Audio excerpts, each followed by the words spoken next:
asawa. Ikaw lagi ang nagpipresenta, ang iyong mukha'y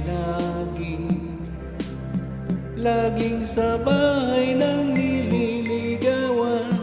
Bakit di magawa ngayon sa kanya? Ang sweldo mo, inupitan mo pa.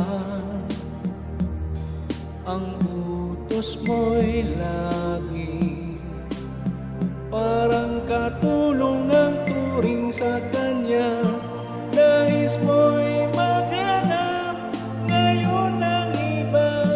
Nais mo ay sexy, isang maganda. Kung ngayon sa tingin mo'y lasya na, siya pa rin ang tunay mong asawa.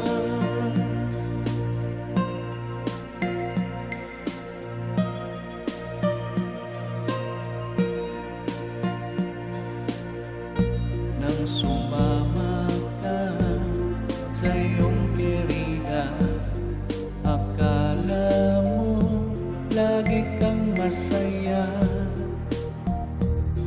dahil sobrang ganda. Iniwan mo ang tunay mong asawa. Bakit mo nagawa ito sa kanya? Dahil lang ba siya ay damyana ng maestro ka na? Iniwan ka